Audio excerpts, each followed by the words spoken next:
Well, you've seen what we're talking about today, and I look forward to all of this year and the rest of and next year as we have a chance to continue what will be my, by then, 26 years in the Congress, 14 in the House representing Southwest Missouri, and 12 in the Senate. I feel good about what we've been able to get done. There's obviously still work to do, but in areas like healthcare research and mental health equity, restoring Pell Grants to where people are back in school all summer, the things I've got to do on the Intelligence Committee side of this and as a defense appropriator have all given me the ability to have a broad base of ways to impact our state and the country. I'm grateful for that. I look forward to the next 2 years of that, and then whatever comes after that will be something I'm looking forward to as well, though I have no idea what that might be. So tried to get here Saturday, frankly, to do this as part of a Greene County Lincoln Day, which is one of the bigger political events that we still have continued to have, and that didn't quite work out that way. But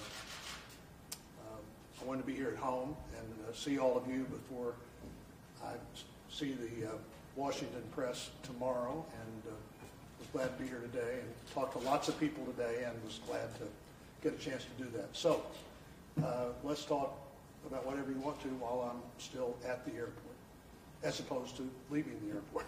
Your decision to not run again, so what led up to that? Well, you know, if this was a 4-year decision or a 6-year decision, might have been a bigger decision, but it's an 8-year decision. And, you know, I'm grateful for the time I've had to serve. I think this is going to be a particularly good election year, frankly, for Republicans. I think 2022 will be a great year for someone new to take this Senate seat, just like 2010 was. In fact, I think our friends on the other side are almost replicating, and maybe at warp speed, not to overuse a term that we've used with my involvement with vaccines, but at a very quick rate. I think they're heading in a direction that will make 22 a great year for Republicans. I think it would have been a great year for me. You know, lack of confidence has never been my problem particularly, but I felt good about getting elected. What I felt less good about was whether I wanted to go from 26 years in the Congress to 32 years in the Congress, and maybe eliminate the other things I might get a chance to do when I leave the Congress. So I think it's a good decision for the Congress. I think it's a good decision for me. I think it's a good decision for what happens for future representation for our state in the Senate, and look forward to 22 being a great election year. And with that, for the state, what would you say to the people of Stratford being here, and even further the people of Missouri by your service? I'm sorry, I'm not sure I quite heard that. Let me take off the mask. How's that? You're way, so it's okay. Okay. Being from Stratford, what would you say to the folks of Stratford? And a step further, what about the people of Missouri? Well, you know, I've had a chance to serve in Greene County, to be the first Republican Secretary of State in 52 years, to then serve for 14 years this district in Southwest Missouri in the Congress. My belief is I've been around this state and been in more places in this state than almost anybody else who's served in public office. I obviously particularly understand Greene County and Stratford and Southwest Missouri. You know, I've done my best to serve well, but I think they're going to have another great person serving them in the Senate. We've got a great congressional delegation, including Billy Long, and there are plenty of potential Senate candidates out there, and I assume they're going to start sorting this all out pretty quickly. You know, what we've done with workforce preparation, I think understanding how much transportation means to us. If you live in Stratford, Missouri, or Greene County, Missouri, or Springfield, Missouri, where I've lived for some years now, you understand transportation and trucking and the railroad system and how those things all very much are part of what we do. The advances we've made in the 26 years I've been in the Congress in in our community colleges and the workforce preparation elements of that. One of the things I've done that I was particularly involved in and maybe responsible for was restoring year-round Pell so that people that get in those training opportunities are people who are first-time college students or people who've returned to college, have a system that's working for them. If they can maintain that system, they're much more likely to graduate than the 10 years when we didn't have year-round Pell. So you'd go to school, you'd leave with great intention, and people where we live understand that. You know, I'm the first person in my family to graduate from college.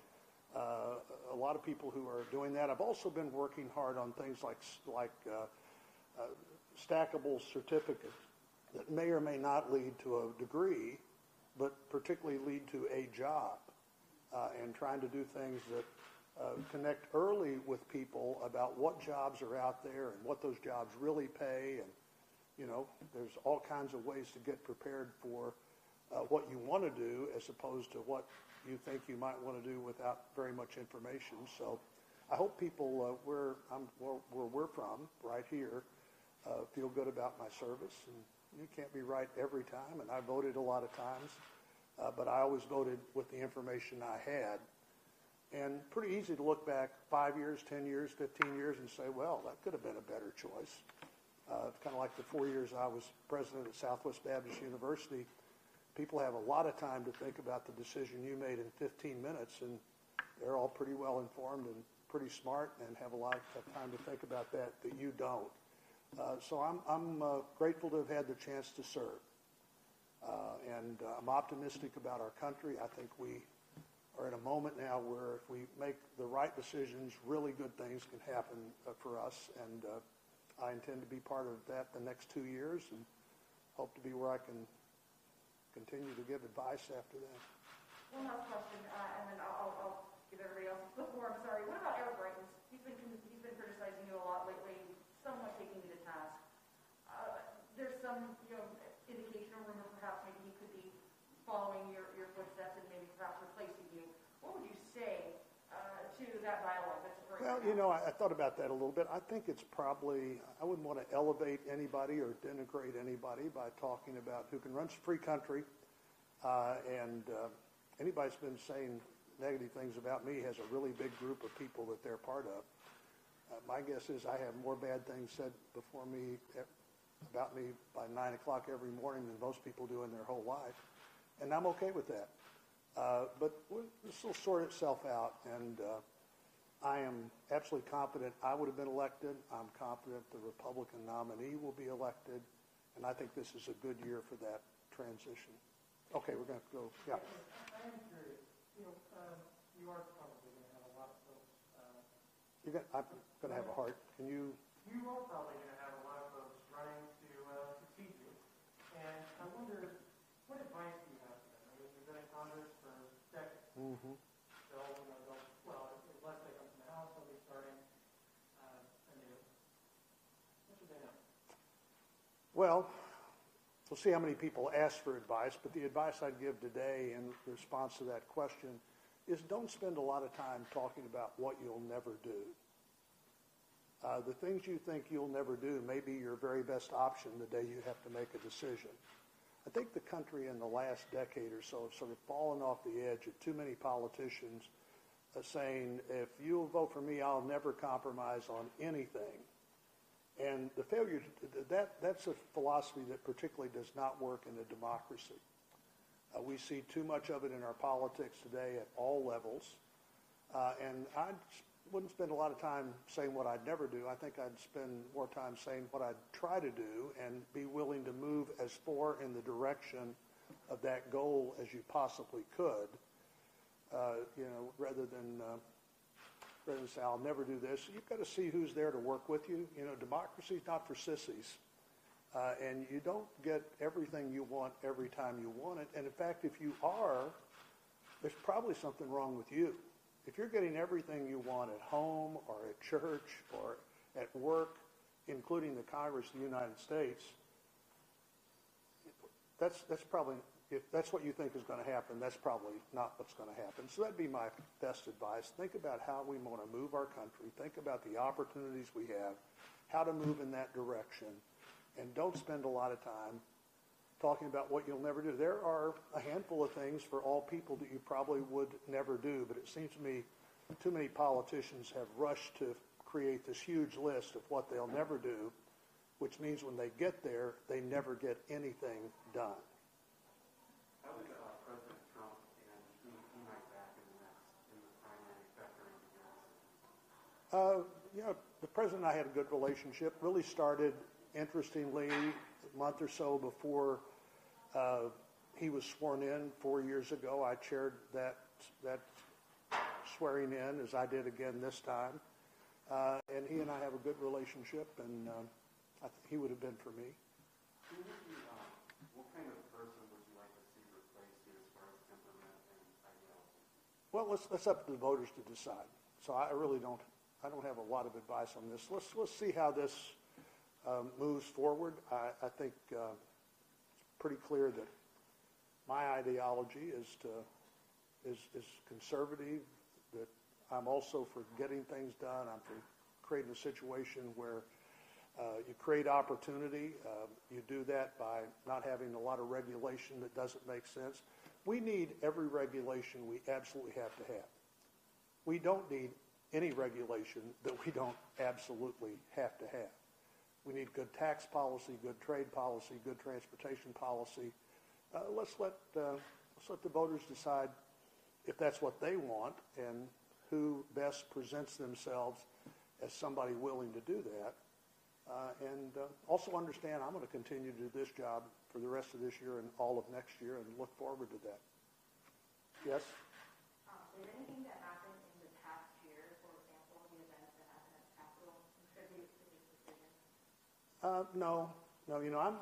I've had the chance to be involved in a lot of the daily administration of the Capitol, and one of the jobs I have. And I have great respect for the Capitol Police. I think the failure to imagine what happened on January the 6th was a problem, and we've been looking into this on a committee that I'm the top Republican on, as you know.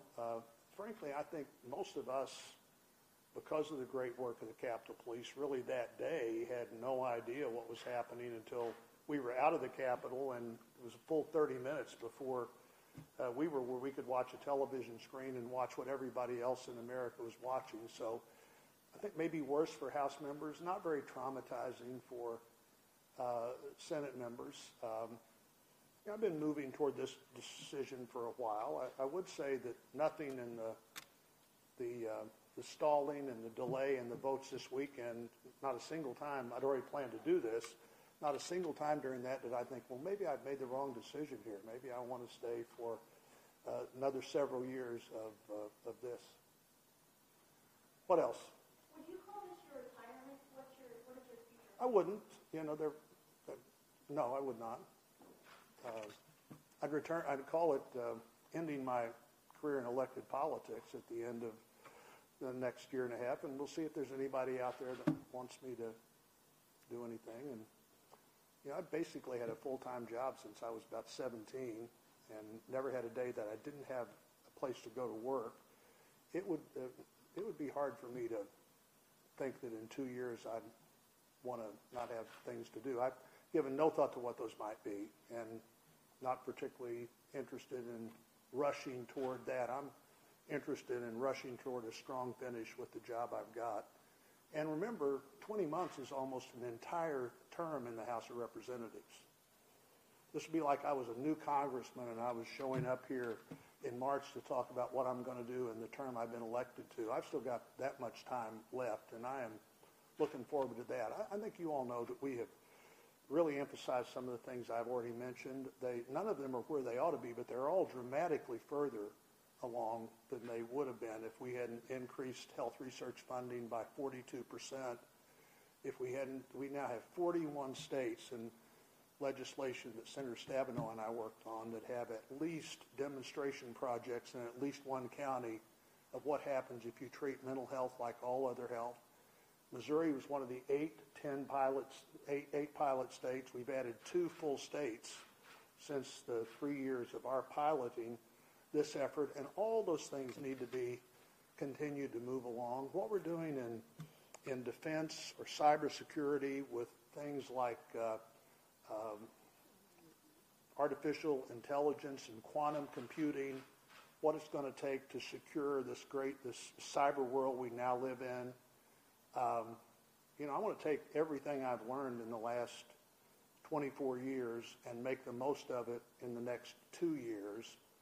And I am committed to do that. I've got a great team to work with me. Most members of the Senate think they've got the best team in the Senate. I actually do have the best team in the Senate.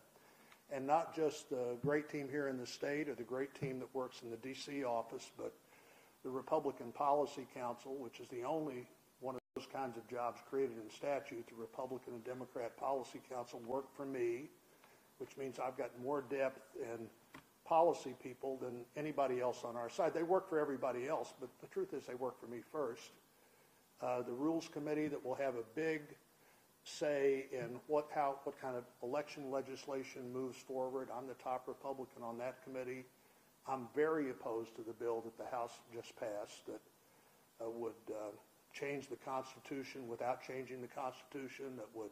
And by that, they say that no legislatures can no longer determine redistricting maps. Well, inconveniently, the Constitution actually specifically says that that's what legislators do. If they want to find somebody to do that for them, they have the constitutional right to do that. But the Congress can't just decide that, and then the Congress can't just decide. And by the way, the final judicial say on any redistricting case will be the most liberal district court, one of the most liberal district courts in America, the circuit court rather in D.C. Public money for political campaigns, I'm not for that. Mostly I'm not for the federal government taking over an election process after Democrats argued, as I did, that these elections run by local officials this time were pretty transparent by election standards. Anything else? Got maybe one or two more. Get you, and then if you have anything. What's your biggest regret in return to politics? Biggest regret? I'm really not very much of a regret guy. I'm a next chapter guy, not a last chapter guy. So I don't know. I'm not sure what that would be. You've served in a lot of elected offices. I have. I wonder, which one was the most fun? Secretary of State. Why? I love being Secretary of State.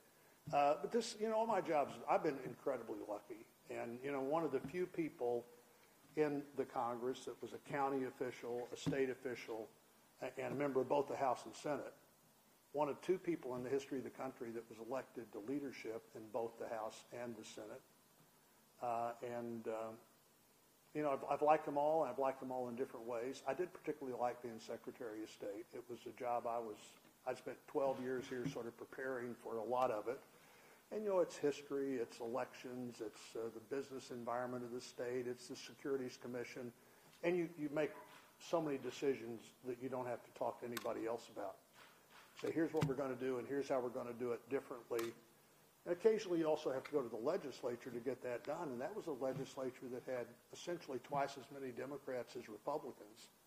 So you had to be willing to reach over to them, too, and say, okay, now here's what I'd like to do. Tell me what you need to know so we can do it my way, or what we need to add so that this is possible that I could accept.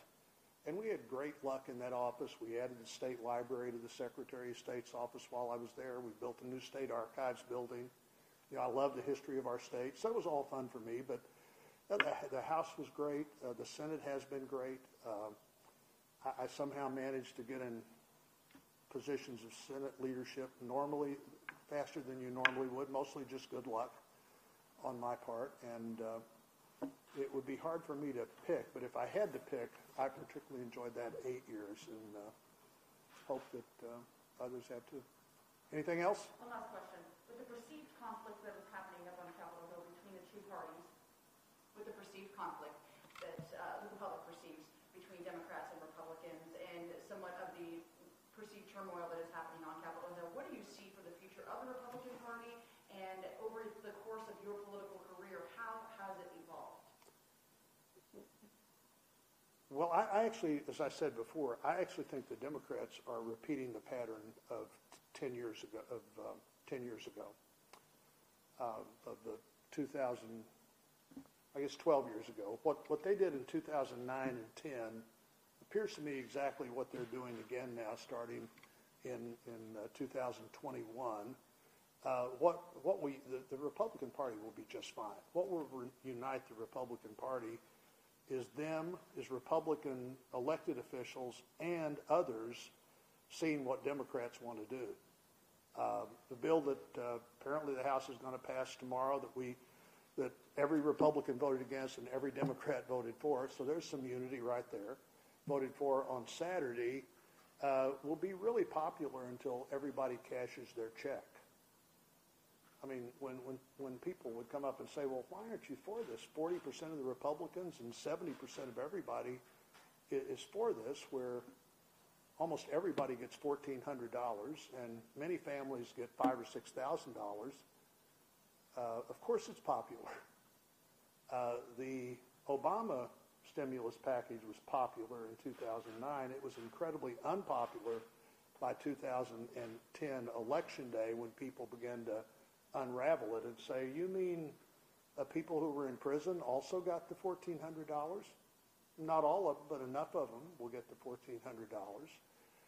You mean that this is a COVID relief bill that only about 10% of it gets spent this year and the rest of it gets spent up to as late as 2028, and only $6 billion or so relates to, or 9% of it relates to health care. I think that'll be the unifying thing. And, you know, this is a very narrowly divided country. The Senate, as narrowly divided as it could possibly be, 50-50. The House, you have the smallest margin any Democrat Congress has had since 1870. And Democrats are acting like they have this big mandate to change the country, when not a single legislative house in America is lost from Republicans to Democrats. When we don't lose a single incumbent Republican in our state, and that's basically the case all over the country, there's no mandate. And when you don't have a mandate and you act like you do, the other side comes together pretty quickly and begins to understand what they need to be talking to voters about. So I think 2022 will be a great year in the country, and I think it'll be a fine year in this Senate race and probably in the other Missouri races as well. Okay? Thank you all.